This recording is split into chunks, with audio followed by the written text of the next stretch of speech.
Good evening. My name is Jonathan Conso and I represent the Fire and Emergency Services of the Washington Fire Department.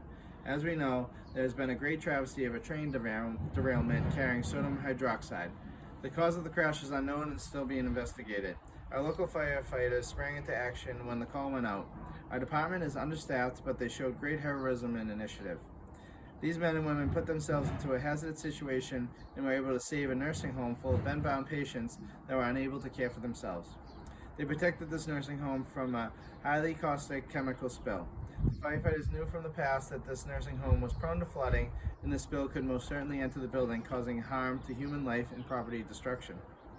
Knowing this, the firefighters were able to divert the hazardous chemicals away from the elderly population by building dikes. The unfortunate event was that the chemicals went into a nearby river and killed various species of fish. Unfortunately, these fish died, but the 120-person nursing home building and people inside all survived. I'll now open it up to questions. It is my ethical duty to tell you the truth and not half-truths. It is true that the NFPA 1710 states that a minimum of 4 firefighters is the standard for the first due engine. We as a department don't have the funding to support this. Yes, I knew this, and no, I didn't sit back and do nothing.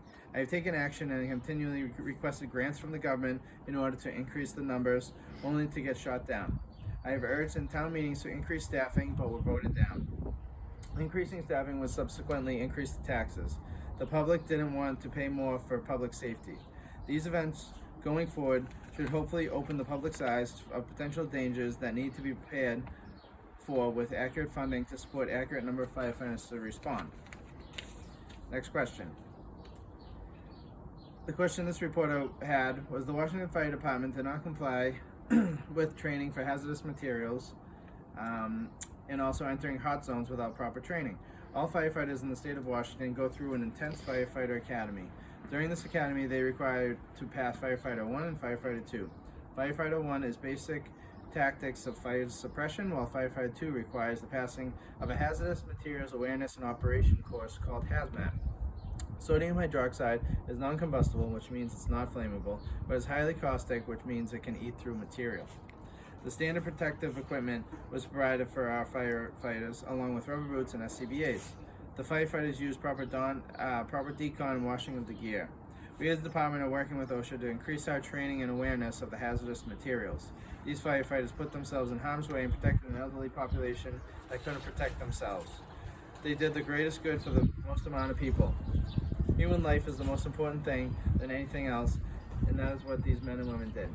We are working with the Environmental Protections Agency to try and help the fish population regain their numbers and best practice on how to come up with a plan for this not to happen again in the future.